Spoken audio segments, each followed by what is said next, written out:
At 4:32 a.m., under the cold glare of the locker room lights, a body lay sprawled across the tile floor, blood pooling beneath a shattered skull. The field outside stood eerily silent, the towering stadium empty, but inside violence had left its mark. The crisp night air carried the faint scent of sweat and disinfectant, but now it mixed with something sharper. Iron, raw and unmistakable. Just minutes earlier, the victim had been alive, unaware of the danger lurking in the shadows. The attack was swift, calculated. The first strike landed with a sickening crack, a blow that sent him staggering forward. A muffled gasp, a futile attempt to turn, to see his attacker, before another hit came, then another. By 4:45 a.m., it was over. The killer stood motionless for a moment, watching the crimson trail snake through the cracks in the tile. Then methodically, they reached down, plucking the victim's phone from his pocket. A quick swipe of the screen, a message deleted, evidence erased. The device slipped into a gym bag. A final glance. The locker room door creaked open again, this time with careful hands. Footsteps faded into the empty corridors, swallowed by the silence of the sleeping city. Minutes later, the security guard on his usual rounds hesitated outside the door, sensing something was off. The handle felt cold beneath his fingers. He pushed it open. And the nightmare began. The night before Jace Holloway was found dead, the Miami Sharks had just secured their spot in the national championship. The city was alive with celebration, the streets flooded with fans chanting his name. Jace was the golden boy, the heart of the team, the future of professional football. He was supposed to be untouchable, but by sunrise he was nothing more than another body in a cold, tiled locker room. Jace had never been the type to lose control. He trained harder than anyone, stayed away from distractions, and played every game like his future depended on it. Because it did. Coming from a broken home in Louisiana, football wasn't just a passion, it was his way out. His ticket to a life he had never known. And under the strict, almost obsessive guidance of Coach Richard Callaway, he had carved a path that seemed unstoppable. Callaway wasn't just a coach, he was a legend. With a reputation for turning rookies into superstars, he ruled his team like a dictator, unforgiving, relentless, demanding perfection. Some players crumbled under his pressure, others thrived. Jace was one of the latter. He had a natural talent that Callaway had sharpened into something almost superhuman, but not everything about their relationship was perfect. A week before his death, Jace had started acting different. He missed practice for the first time in his career. He was seen arguing with Callaway in the parking lot after hours. His normally sharp focus seemed clouded, his movements less precise. Something was wrong. The rumors started swirling. Some said he was struggling with pressure. Others whispered about a dark secret that Callaway had been keeping under wraps, one that Jace had somehow discovered. The night before the championship game, the team threw a party at a high-end Miami club. Jace was there, but he wasn't himself. He barely drank, barely spoke, his gaze distant as if he were somewhere else entirely. His teammates noticed. Even the fans in attendance could tell something was off. But the most disturbing moment of the night came when Jace was seen confronting Callaway in the VIP lounge. Witnesses described hushed but heated words, Jace's fists clenched at his sides. Callaway, usually composed and in control, looked tense, almost afraid. "You think you can control everything, don't you?" Jace's voice had been sharp, his eyes burning with something deeper than anger. Callaway had grabbed his wrist, squeezing just enough to make Jace wince. "You don't know what you're talking about, and if you're smart, you'll forget whatever you think you know." That was the last time anyone saw Jace alive. By morning, his body was found in the locker room, alone, lifeless, and surrounded by just enough evidence to suggest an overdose. But the pieces didn't fit. Detectives began piecing together his final hours. Security footage from the stadium showed Jace entering the locker room just after midnight, but he wasn't alone. A second figure, barely visible in the shadows, followed him inside. The camera angle made it impossible to see who it was, but one thing was clear: someone had been with him in that room. Yet by the time the janitor found him at dawn, Jace was alone. The door had been locked from the outside.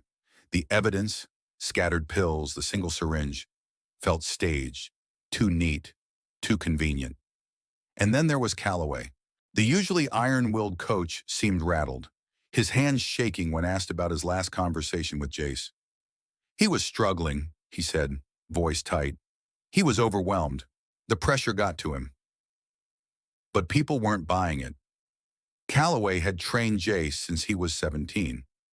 He had built him into an unstoppable force, watched him rise from a nobody to a national sensation. Did he really believe Jace had just cracked? Or was it a convenient lie to cover something much, much darker? A secret Calloway had killed to protect? The whispers turned into questions. The questions turned into suspicion. No one believed Jace Holloway had just overdosed. Not his teammates, not his fans, and certainly not the detectives investigating his death.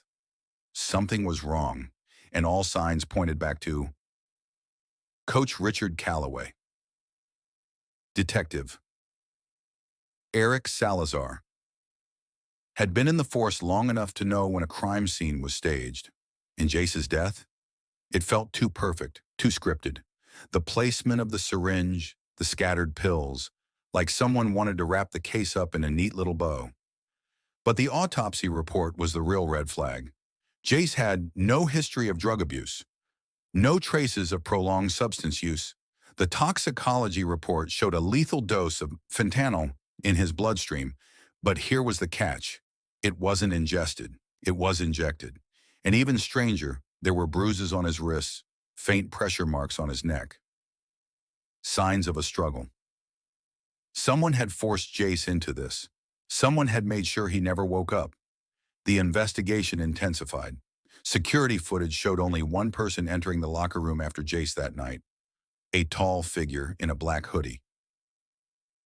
The grainy footage made identification impossible, but the way the figure moved, the way they hesitated before stepping inside, it felt familiar. Too familiar. Then came the biggest break in the case, Jace's phone.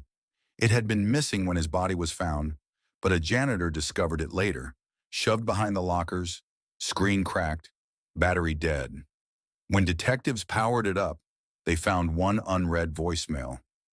A message from Jace, left at 1:12:37 a.m.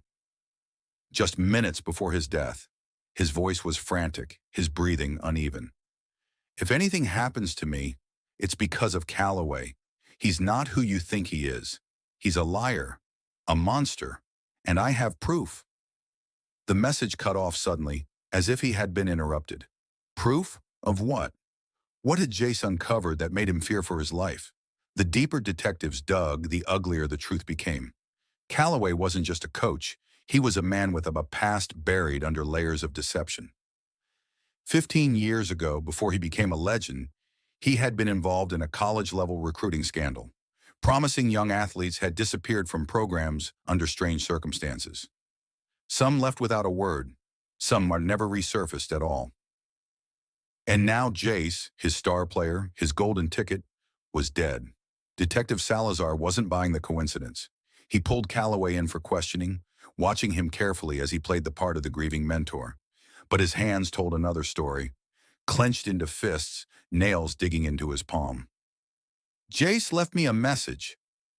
Salazar's voice was sharp, cutting through the silence.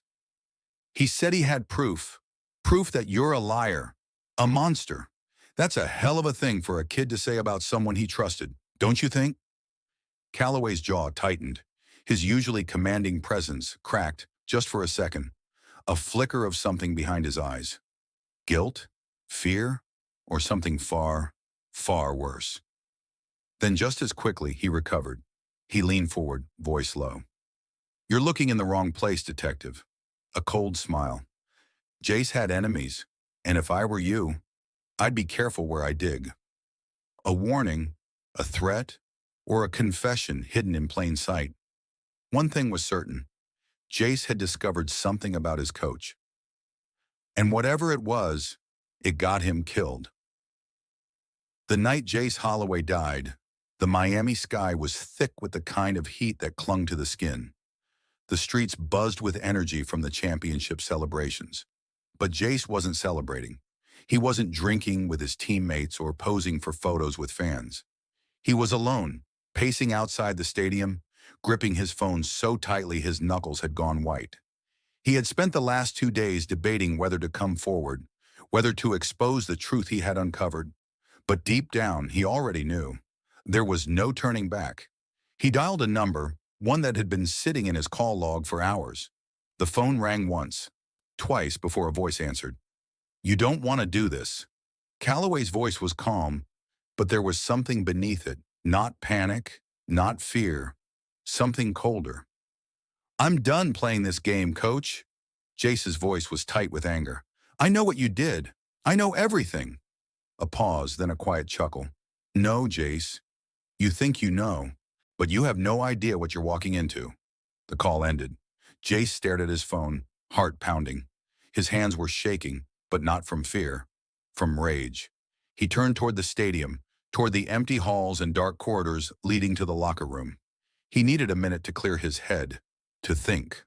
The locker room was his sanctuary, the one place where everything had always made sense. But as soon as he stepped inside, he knew something was wrong. The air was too still.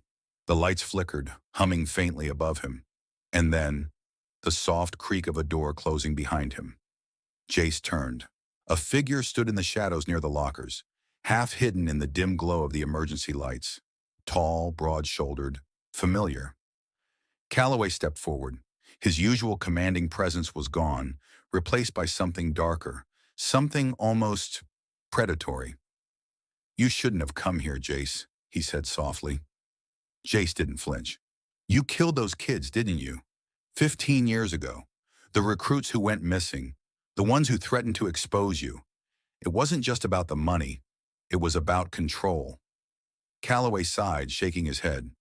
"You always were too smart for your own good." Jace clenched his fists. "I recorded everything. The calls, the bank transfers, the conversations with the other players. It's over, coach." For the first time, Calloway looked almost disappointed. "I really thought you were different," he murmured. "I thought you understood what it takes to win, to survive." Jace took a step back. "You don't scare me." Calloway smiled, a slow, calculated smile. "You should be scared." The movement was fast, too fast. 1 second Calloway was standing still. The next he had closed the distance, slamming Jace back against the lockers with a force that sent shock waves through his ribs. Jace gasped, struggling, but Calloway was stronger. Years of discipline and brute strength crushing down on him. Jace fought back, elbowing him hard in the ribs, but it only made Calloway angrier. He grabbed Jace by the throat, squeezing just enough to make his vision blur. "This isn't effort personal," Calloway whispered. "It's survival." Jace gasped for air, his hands clawing at Calloway's grip. His body screamed for oxygen, for a way out, but the weight pressing against him was unrelenting. His world tilted, the edges of his vision going dark. Then, pain, a sharp sting in his arm, coldness flooding his veins. Calloway stepped back, releasing him, and Jace collapsed to the floor, his body numb, his limbs heavy. He tried to move, to fight, but his muscles wouldn't listen. He barely registered the empty syringe rolling across the tiles. "This is how it has to be," Calloway said quietly, watching as Jace struggled to keep his eyes open. "You were never going to let this go." Jace's breaths were shallow now, his heart slowing. The realization hit him all at once. The fentanyl, the staged overdose.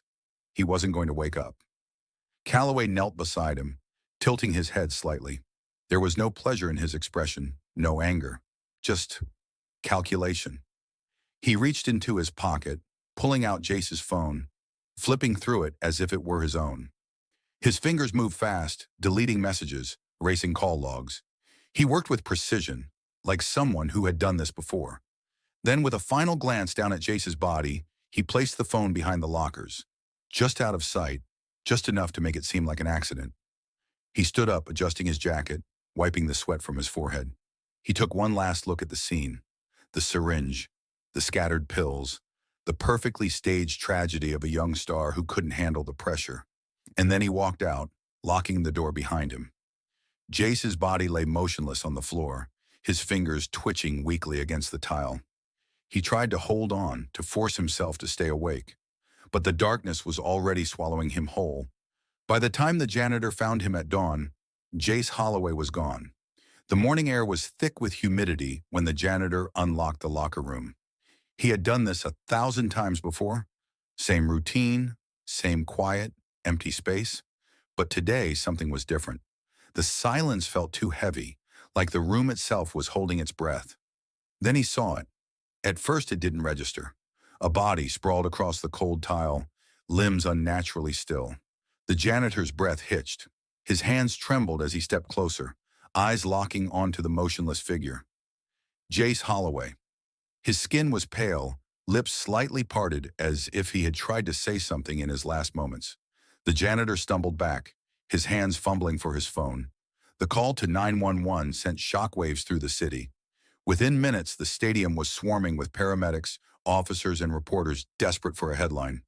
The medical examiner confirmed what the scene suggested: overdose, a tragic accident, a young star gone too soon.